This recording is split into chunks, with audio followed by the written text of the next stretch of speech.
Cyclops got a message for you. Tell your boss he can stick it.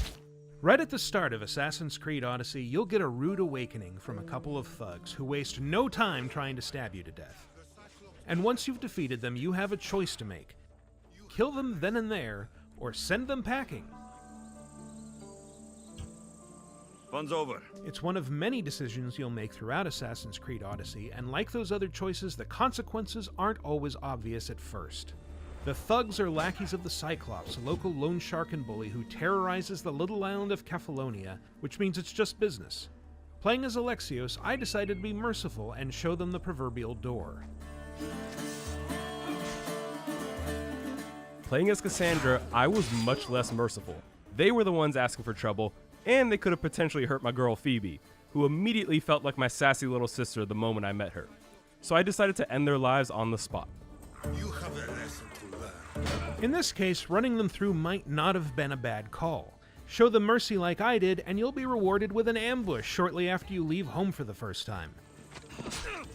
They'll bring a few friends, which means a tougher fight, but more XP and loot when you take them down.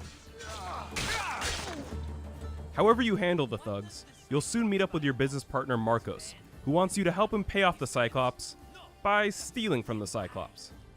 The one-eyed brute treasures a priceless obsidian eye, and your job is to sneak in and take it. I opted to approach the Cyclops' villa with pure stealth, slipping in and out without so much as putting a single guard in the sleeper hold. And I got away scot-free. My Cassandra isn't really the sneaking type. And by that I mean I tried to sneak in and got caught, and had to fight my way out. That made Marcos a little less than thrilled with my return, as some of the Cyclops' men had attacked his winery. What did I say about being seen? Some of our decisions didn't center on sneaking or stabbing. One of the early side missions tasks you with investigating a cave where statues of the gods demand offerings from villagers and give nothing in return. Someone dropped offerings here. A quick investigation reveals a cave used by bandits to take advantage of the faithful. Once the swindlers are dead, you could leave the cave through a convenient back passage, but by retracing your steps to the entrance, you might discover something you otherwise would have missed.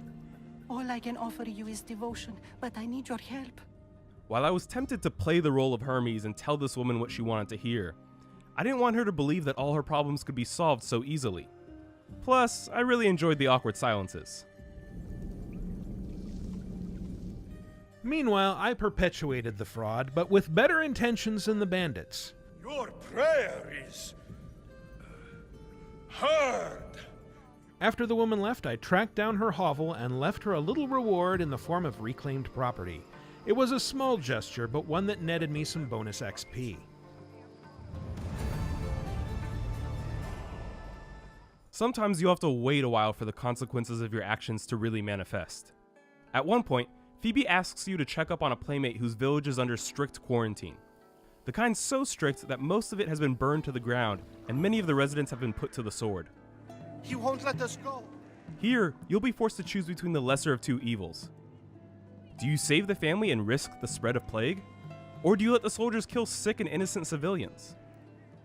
In this case, neither one of us had the heart to let some overzealous soldiers kill a family, so we rushed to their defense, fighting off soldiers and freeing the captives. Let them go. What? We're well enough to travel, but need healing. Okay, that might have not been the smartest call, but they'll probably be fine, right? Spoiler alert, several hours and a couple of story arcs later, we find out that our decision had severe consequences for Kefalonia. There doesn't seem to be a cure. Many have died. Malaka. That priest was right. Oops. We did all of this in our first couple of hours with Assassin's Creed Odyssey, and it began a journey that took us to new lands, new adventures, and a lot of new choices. And you'll be able to make those choices for yourself starting October 5th, when Assassin's Creed Odyssey launches on PS4, Xbox One, and PC. For more on Assassin's Creed, be sure to subscribe to this channel and visit us at news.ubisoft.com. Assassin's Creed Odyssey, Available October 5th.